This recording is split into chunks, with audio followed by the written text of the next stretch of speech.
রণসন্ধ্যা নদী, এটা আমাদের ইতিহাস, ঐতিহ্য, এটার সাথে আমাদের আবেগ, ইমোশন।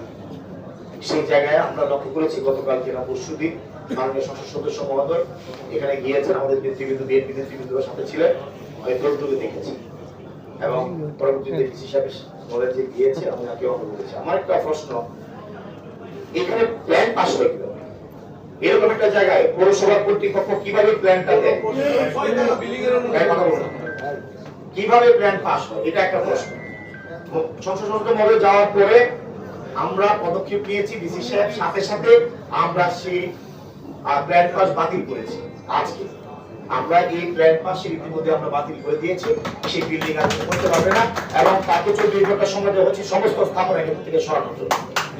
এই নদীতে কোনোভাবে কোনো স্থাপনা সম্পন্ন করার কোনো সুযোগ থাকবে না আজকের পর থেকে। আমি ডিসি সাহেবকে বলবো, যিনি প্রশাসক তাকে একটু জিজ্ঞেস করবেন কেন উনি প্ল্যান পাস দিল এখানে।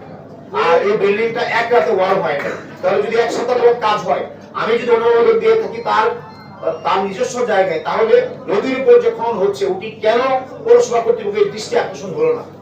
আমরা এমপি মহোদয় যাওয়ার পরে কেন সেই প্ল্যান পাস ক্যান্সেল হবে আগে কেন দেখলাম?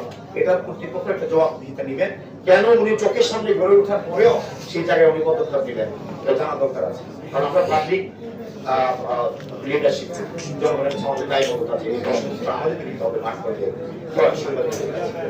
এই বিষয়গুলো খেয়াল রাখতে হবে। রণসন্ধ্যা নদী আমরা পুনর্জীবিত করব, এটাকে আবার খনন করব, আবার এখানে পানির ফ্লো তৈরি করব, আমরা কিভাবে এটাকে সৌন্দর্য বর্ধিত করা যায় ইনশাআল্লাহ আমরা সেই পদক্ষেপ নিব।